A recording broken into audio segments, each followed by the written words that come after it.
the greatest comic book tale ever told. Your positive imprint. Stories are everywhere. People and their positive action inspire positive achievements. Your PI could mean the world to you. Get ready for your positive imprint. Hello there, I'm Catherine, your host of this variety show podcast. Your positive imprint is transforming how we live today for a more sustainable tomorrow through education and information. Your own positive actions inspire change. Follow me on Instagram, and brilliant, I'm updating my YouTube channel, Your Positive Imprint, and you can also follow me on Meta, formerly Facebook, and connect with me on LinkedIn. Check out my website, yourpositiveimprint.com, where you can learn more about the podcast and sign up for email updates. Thank you so much for listening on Apple Podcast, Spotify, Podbean, Pandora, Amazon Music, well, your favorite podcast platform, and of course, an updated YouTube channel. Music by the legendary and talented Chris Knoll. chrisknoll.com, CHRISNOLE. Thank you again for listening and for your support of this podcast. Your Positive Imprint. What's your PI? Mike Colon. Hi there, Catherine. We've been trying to get together for quite a bit here, and today we were just starting the podcast when all of the electricity went out on my end, and so running around, and there's a storm outside. So Mike, hello, and tell us a little bit about your upbringing in New York there as we kind of get started into focusing in on your talent. Definitely. So born and raised in the Bronx, New York. Growing up in New York City has definitely opened up my world very quickly from a young age. It's the melting pot, and you're definitely exposed to a lot, but it's also a blessing because I feel like it prepares you for other things in life. Just going about your day and hearing stories from people, seeing all different types of things. So I love my city. It could be a little annoying sometimes with public transportation. I'm sure all my fellow New Yorkers know exactly what I'm talking about, but yeah, it's a beautiful city, and I grew up here for my entire life, so definitely proud to be a New Yorker. An author of 2 books and a gazillion articles that are found in so many different publications around the world. I have 2 novels, so long form projects I like to do. I like to write about pretty much anything and everything that's on my heart creatively. And the reason why I do so is because it's such a natural way of expressing myself.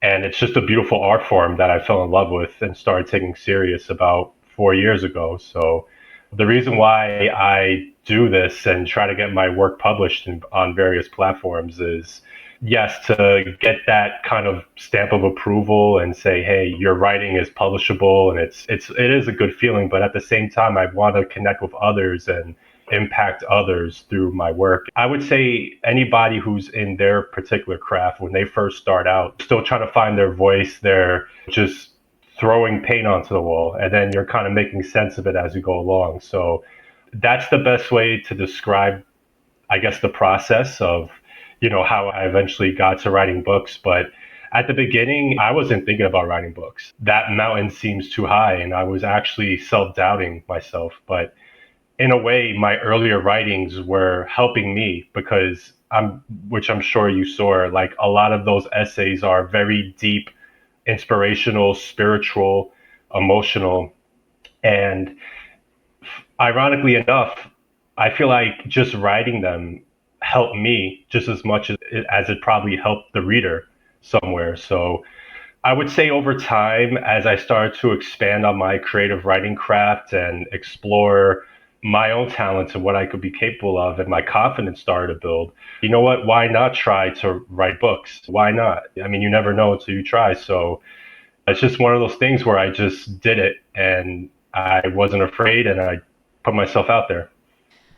So the Gift From Aelius, and I love the beginning part of this, in the not too distant future, A191, but this is codexing, artificial intelligence, which is kind of creepy in a way, right? Just thinking about the future and artificial intelligence. So this is science fiction, and your writings were not science fiction. So how did you go from the inspirational type of writings to of the feel good and the positive to this science fiction? Do you have a background in codexing or any of that? So I have absolutely no background in that. I have no background in engineering or robotics or any type of science background.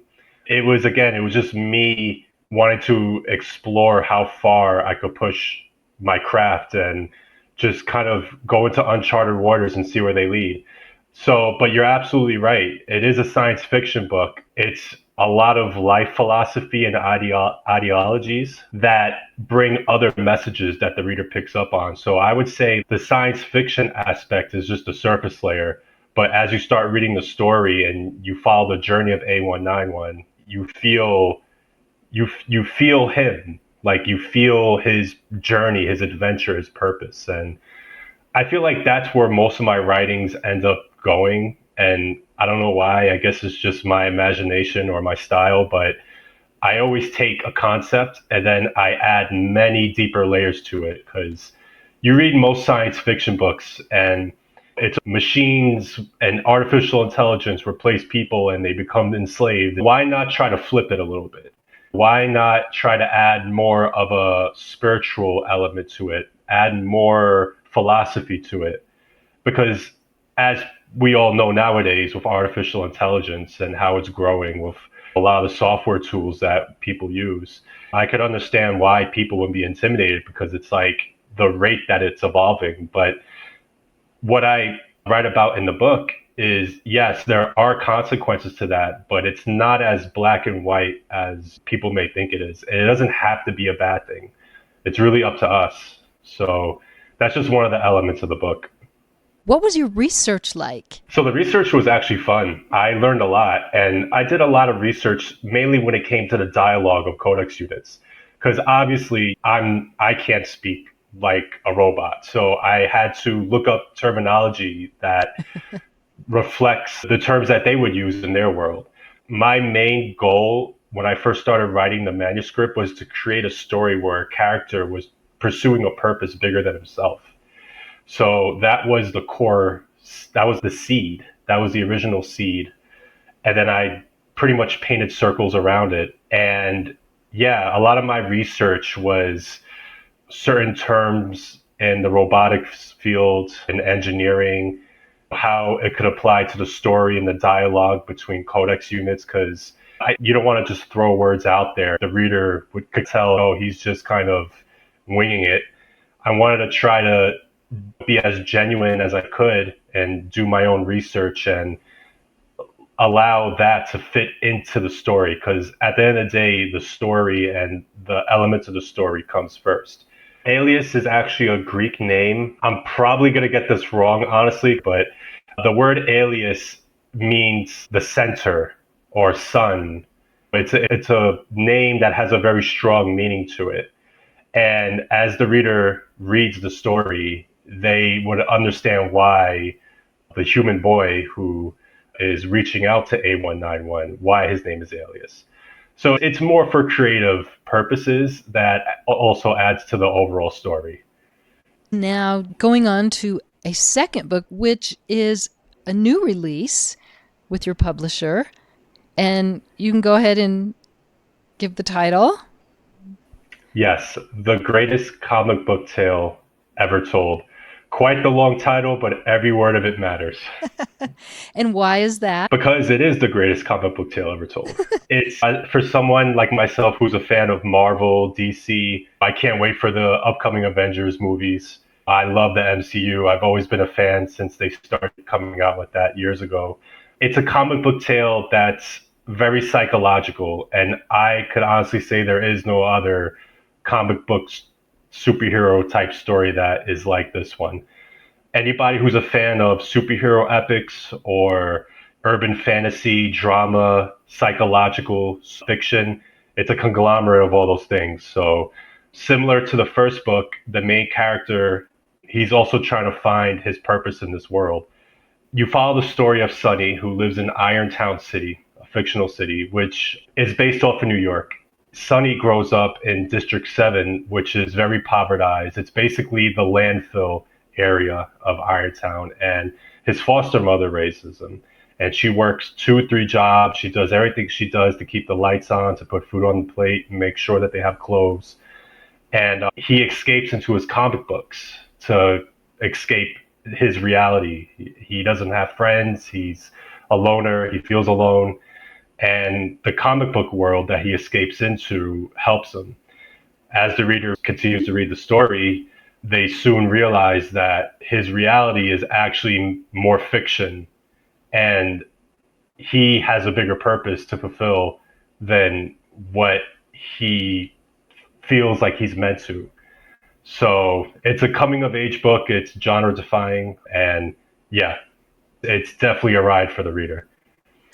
A lot of the book, it's psychological. So the way I wrote the book in general is it's open to interpretation. So does she really turn into a monster for that brief moment? Uh-huh. Is that the trauma that Sonny lives with? And because he's a very traumatized boy, his perception of life is sometimes altered. So at the beginning, it's more of how he perceives his world and people. But as you continue to read the story, he's not just seeing things. There are certain things happening behind the scenes for a reason. And looking at the cover, this is an amazing front cover, by the way. I really like this front cover. And it just, the background it looks like Sonny has lived through heck. A lot, yeah. Yeah, but then you have the 2 superheroes flying above his head. You don't get to choose the cover. The publisher chooses the cover. Is that correct? Yes, I do have some input, but the publisher produces the cover, and I could give my input to tweak certain things, but at the end of the day, the publisher has the final say. But I love the cover. It's a lot of symbolic. One of the Okay. things that I find intriguing is that Sonny, the comics, and the superheroes are in color, and the rest is in black and white.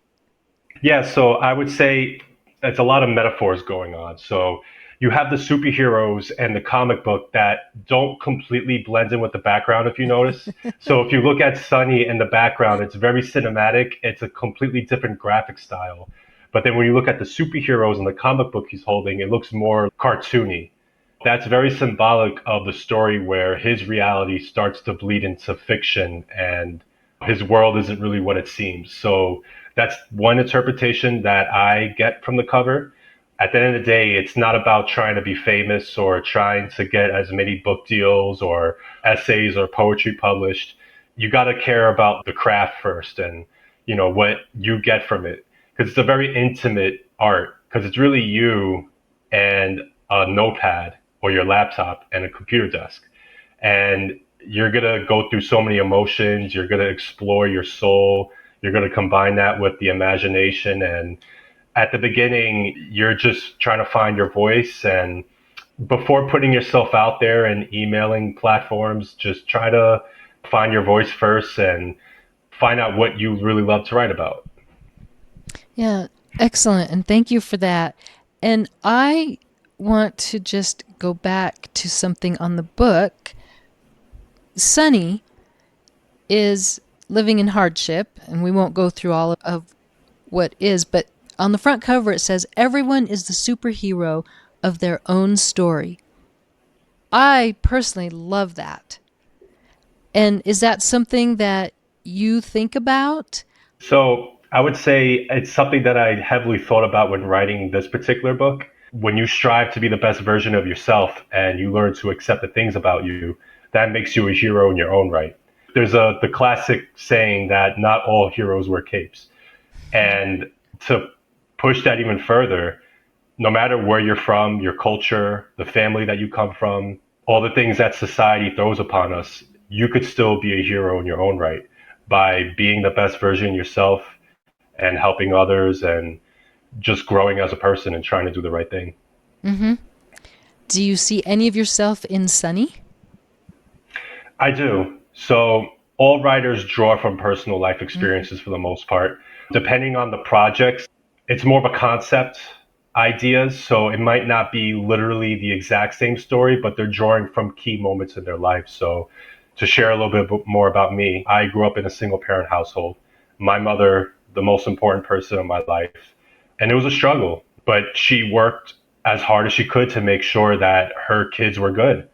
Now, I'm not an adopted child like Sonny, but it was more of using that to kind of push the fiction story itself. It's just something that was in my heart and something I wanted to add. So, in that sense, I could relate to the character. Also, you look at his environment.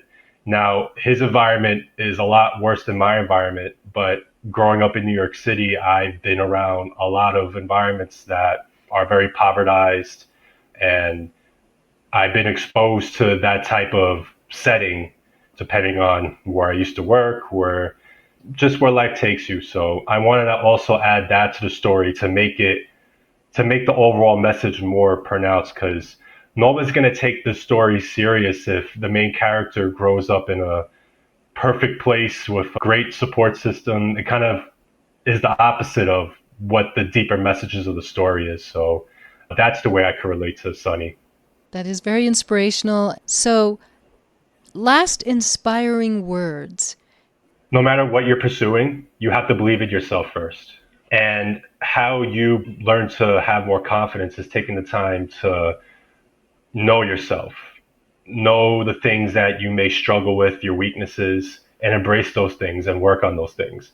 The more you do that, the more confident you'll be at pursuing the things that you love. Because everybody who is born has things that they grow to love. It's just sometimes life snuffs that out and they're led to believe that they're not meant to be more than who they can be.